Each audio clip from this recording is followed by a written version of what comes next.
তো বন্ধুরা, তোমরা সবাই কেমন আছো? আশা করি সব ভালো আছো। তো তোমরা অন স্ক্রিনে দেখতে পাচ্ছ আরআরবি গ্রুপ ডি 2022-এর যে একদম লেটেস্ট কোয়েশ্চান তোমরা অন স্ক্রিনে দেখতে পাচ্ছ। তো এই কোয়েশ্চানটার কিন্তু লেভেল একটু বেড়ে গেছে তোমাদের 2018 সালে যে এলপির এক্সাম হয়েছিল সেই তুলনায়। তোমরা দেখবে এবং যদি তোমরা আমাদের চ্যানেলের সঙ্গে যুক্ত হয়ে আছো তাহলে তোমরা সকলে জানো, কারণ এর আগে আমরা অনেকগুলো কোয়েশ্চেন আলোচনা আপনাদের সাথে করে দিয়েছি যে এরকম ধরনের প্রশ্ন আসছে এবং আরও আমরা করে যাবো, চিন্তার কোনো কারণ নেই। এবং তোমরা অবশ্যই আমাদের চ্যানেলটির সঙ্গে থাকবে এবং ভিডিওগুলো দেখতে থাকবে। এবং তোমাদেরকে বলি, এই যে ম্যাথগুলো আমরা স্কিপ করছি, তোমরা চিন্তার কোনো কারণ নেই, এই ম্যাথগুলো করা হবে আজকে। মানে আমরা প্রথম কী করছি, থিওরিটাকে ক্লিয়ার করছি, তারপরে আমরা ম্যাথগুলো করবো। এটা একসাথে করলে সুবিধা হবে। হ্যাঁ, তো চলো আর বেশি কিছু বলছি না, ভিডিওটা শুরু করছি। তো দেখো প্রথম 97 প্রশ্ন কী রয়েছে, নিচের কোন যন্ত্রটি বৈদ্যুতিক মোটর ব্যবহার করে না? অর্থাৎ এই যে বৈদ্যুতিক মোটর যে আছে সেই মোটর কোন যন্ত্রটা ব্যবহার করে না? তোমরা দেখতে পাচ্ছ বৈদ্যুতিক পাখা। অবশ্যই তোমরা সকলেই জানো বৈদ্যুতিক মোটরে বৈদ্যুতিক পাখা থাকে। কেন থাকে? কারণ তার যে এই ইঞ্জিনটা গরম হয়ে যায় সেটাকে ঠান্ডা করার জন্যে। বৈদ্যুতিক মিক্সারও থাকে। কম্পিউটার আমরা জানি বৈদ্যুতিক মোটর, তোমরা এখন লেটেস্ট ভার্সন কম্পিউটারও কিন্তু অ্যাড করা হয়েছে, কিন্তু গ্যালভানোমিটার এটা কিন্তু এই বৈদ্যুতিক মোটরে ব্যবহার করে না। তাই আমাদের অপশান এ সঠিক হয়ে যাচ্ছে।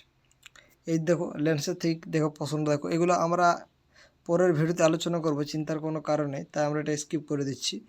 নিম্নের কোন আলোকীয় ঘটনাটি প্রকৃত সূর্যোদয়ের 2 মিনিট আগে সূর্যের দৃশ্যমানতা ব্যাখ্যা করতে পারে? অর্থাৎ আমরা এই কোয়েশ্চেনটা এসেছে এর আগেও আমরা আলোচনা করেছি যে সূর্য ডুবে তার 2 মিনিট পর্যন্ত তার মানে আলোটা থাকেই।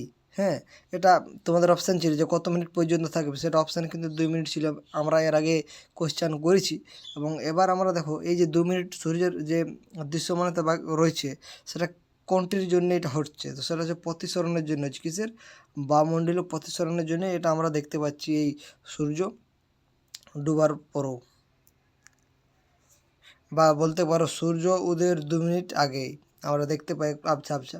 তোমরা জানো এটা এটা এবং এটা পরও ঘটে, যখন সূর্যটা ডুবে যায় তখন তখন কিন্তু হয়ে থাকে 2 মিনিট আগে। বুঝতে পারছো? মানে 2 মিনিট সূর্যটা ডুবে গেছে কিন্তু তাও 2 মিনিট পর্যন্ত তার যে দৃশ্যমানতা আমরা কিন্তু দেখতে পাই।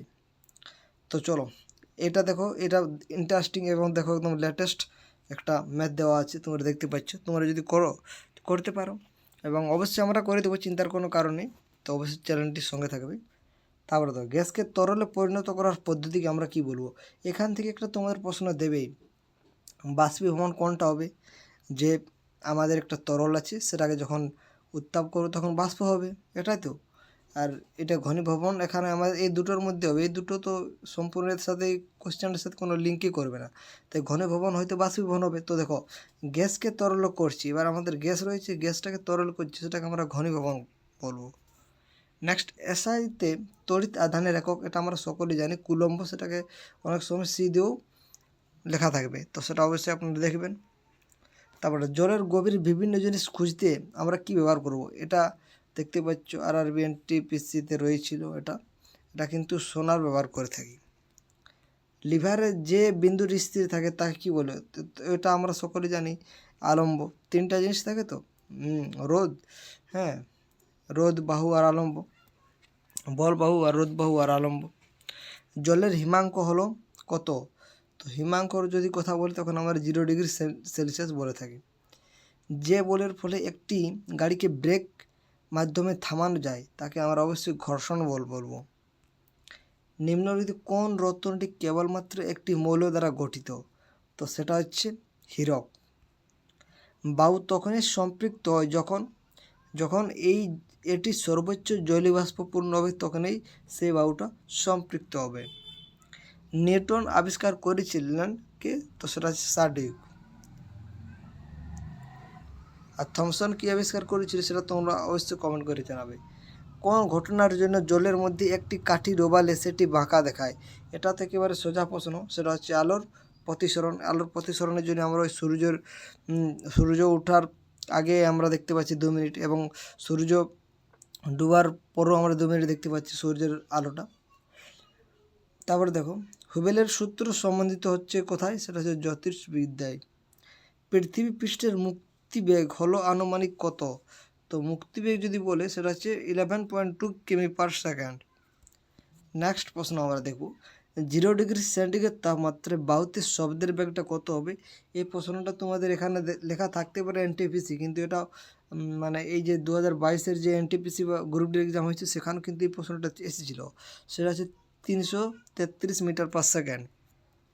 অটোমোবাইলে ওডোমিটার যন্ত্রের ব্যবহার, মানে এই যন্ত্রের সাহায্যে আমরা কী করে থাকি? দেখো ওডোমিটার মানে তোমরা বুঝতে পারছো সেটা কী হবে? দূরত্ব মাপি। বস্তুর অবস্থান বা বাহ্যিক আকৃতির জন্য বস্তুকে যে শক্তি সঞ্চিত হয় তাকে আমরা, দেখো, বাহ্যিক আকৃতির জন্য বস্তুতে যে শক্তি সঞ্চিত থাকে তাকে আমরা স্থিতিশক্তি বলি। নিম্নলিখিত কোনটি ব্রিজ, লোহার রেলিং ও ধাতু নির্মিত সকল বস্তুর ক্ষতিকর কারণ? সেটা হচ্ছে মরিচা। একটি জলপূর্ণ কাচের পাত্রে একটি বেলুনকে নিমজ্জিত করলে সেটিকে তার প্রকৃত থেকে বড় মনে হয়, এটার কারণ? তো এটার কারণ সেই আলোর প্রতিসরণ। নেক্সট, কোনো বস্তুর গতিশক্তি পরিবর্তিত হয়ে তার প্রাথমিক মানের 256 গুণ হলে তো বস্তুর নতুন রৈখিক ভর কত হবে? সেটা হচ্ছে প্রাথমিক মানের 16 গুণ হবে। নেক্সট, নক্ষত্রগুলি প্লাজমা তৈরি হয় তার কারণ? সেটা হচ্ছে উচ্চ তাপমাত্রার জন্য প্লাজমা তৈরি হয়।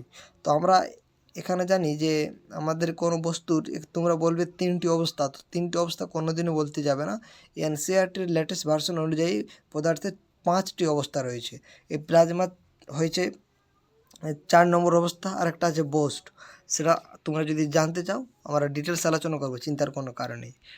তারপরে দেখো নিম্নলিখিত কোন যন্ত্রের দ্বারা রাসায়নিক শক্তিকে তড়িৎ শক্তিতে রূপান্তরিত করব? সেটা হচ্ছে বৈদ্যুতিক কোষ। এই বৈদ্যুতিক কোষটা কী হয়ে থাকে? তো এই বৈদ্যুতিক কোষ হচ্ছে রাসায়নিক শক্তি থেকে তড়িৎ শক্তিতে রূপান্তরের একটা উদাহরণ। এই বৈদ্যুতিক কোষে একটা রাসায়নিক রয়েছে, রসায়নের ব্যাপার রয়েছে, সেখান থেকে আমরা কি কারেন্ট পাচ্ছি তাই এখানে তড়িৎ শক্তিতে আমরা রূপান্তরিত হয়ে যাচ্ছি। তারপরে দেখো একই পরিমাণ কোনো তরলের ক্ষেত্রে নিম্নলিখিত কোন প্রক্রিয়াটি সবচেয়ে ধীর গতিতে সম্পন্ন হবে? তো দেখো এখানে স্ফুটন, ঘনীভবন, বাষ্পীভবন, কঠিন ভবন এইগুলো রয়েছে, এগুলোর মধ্যে কোনটা সবচেয়ে ধীর গতিতে সম্পন্ন হবে? সেটা হচ্ছে বাষ্পীভবন। এটা নাকি স্ফুটন, নাকি ঘনীভবন, নাকি কঠিন ভবন? তো এই প্রশ্নটা তোমরা অবশ্যই কমেন্ট করে জানাতে পারো, অর্থাৎ কোনটাতে বেশি টাইম লাগবে। দেখো স্ফুটনটা তোমরা বুঝতেই পারছো কেমন হবে। ঘনীভবন, বাষ্পীভবন আপনাদেরকে একটু আগে আলোচনা করে দিয়েছি। তো চলো তারপর প্রশ্ন দেখো হাইড্রোজেনের পরমাণুর অভ্যন্তরে একটি ইলেকট্রন, এটা ম্যাথ থেকে রয়েছে তাই এটা আমরা স্কিপ করে দিলাম। কোনো বস্তু কর্তৃক অতিক্রান্ত দূরত্ব 0 হলে তার স্মরণ কত হবে? অবশ্যই সেটা 0ই হবে বন্ধুরা। Option B is the right answer. টান টান করা একটি রাবার ব্যান্ডে কোন ধরনের শক্তি সঞ্চিত থাকে? তো তোমরা এটা অনেকে গতিশক্তি বলে দেবে। দেখো টান টান করা অর্থাৎ টান টান করে রেখে দিয়েছে, বুঝতে পারছো? তাহলে এটা অবশ্যই এখন স্থিতিশক্তি রয়েছে, এবং ছেড়ে দেবে তখন গতিশক্তি হয়ে যাবে। গাড়ির ব্রেকিং প্যাডে ড্যাশের বৈশিষ্ট্যর প্রয়োগ করা হয়, সেটা হচ্ছে ঘর্ষণের ধনাত্মক প্রভাব এটা প্রয়োগ করা হয়ে থাকে। Option D is the right answer. একটি গতিশীল বস্তুর গতিশক্তি কোনটির উপর নির্ভরশীল? তো অবশ্যই বস্তুটির ভর কেমন হবে সেটার উপরও এবং বেগের উপরেও কিন্তু নির্ভরশীল, অর্থাৎ ভর বেগের উপর নির্ভরশীল। কোনো বস্তুকে যদি অবতল দর্পণের বক্রতার কেন্দ্রে স্থাপন করা হয় তাহলে গঠিত প্রতিবিম্বটা কী হবে? তো অবশ্যই সেটা সৎ এবং সম আকারের হবে। তো এটা একেবারে সোজা অঙ্ক, তোমরা সূত্রটা বসিয়ে দাও হয়ে যাবে। যেগুলো আমাদের মানে বোঝাবার প্রয়োজন নয় সেগুলো অবশ্যই আমরা বলে দেওয়ার চেষ্টা করছি। দেখুন রোদ, আমরা জানি ভি সমান আই আর, তো এখান থেকে যদি আর বের করা হয় তাহলে ভি বাই আই হবে। আর ভি এর মানটা দিয়ে আছে 2 এবং আর মানটা দিয়ে দেখতে পাচ্ছি 1 দেওয়া আছে, তাহলে 2/1 সমান 2 হবে, অর্থাৎ অপশান বি দেখতে পাচ্ছ তোমরা। তাহলে এখানে option B is the right answer. Next, গতিশক্তি অর্থাৎ এই যে গতিশক্তি এটা সূত্রটা কী হবে? সেটা হচ্ছে হাফ mv স্কোয়ার, এবং যদি বলা হয়ে থাকে স্থিতিশক্তির সূত্র সেটা হচ্ছে mgh। এগুলো মনে রাখতে হবে। Next, universal constant of gravitational অর্থাৎ জি এর মান বলতে চেয়েছি, সেটা হচ্ছে কত? 6.67 × 10⁻⁻11 newton meter square per KG square. Next, ওজনের এসআই একক হচ্ছে নিউটন। এবার যদি ভর বলতো তাহলে কী হতো? কিলোগ্রাম। লোহার ধর্ম কোবাল্ট এবং নিকেলের ধর্ম প্রায় অনুরূপ তা রাখা আছে। এই উপাদানগুলির থেকে বেশ দূরে এটাই অন্যতম সীমাবদ্ধ। এটা নিউল্যান্ডের অক্টেভ সূত্রে এটা বলা হয়েছে। স্থান পরিবর্তনের হারকে আমরা কি বলবো? সেটাকে আমরা গতিবেগ বলবো। পটেনশিয়াল এবং কাইনেটিক এনার্জির সমষ্টিকে আমরা মেকানিক্যাল এনার্জি বলবো। 12 ডিগ্রি সেলসিয়াস তাপমাত্রায় জলের ভৌত অবস্থা কী হবে? সেটা অবশ্যই তরল হবে। কোন পদ্ধতিতে কাদা জল থেকে জলকে আলাদা করব? সেটা হচ্ছে ফিল্ট্রেশন। তো আজকে আমরা এখানে শেষ করছি। তোমাদের ভিডিওটা কেমন লাগলো অবশ্যই কমেন্ট করে জানাতে পারো। তো বন্ধুরা, ভিডিওটা শেষ পর্যন্ত দেখার জন্য অসংখ্য ধন্যবাদ।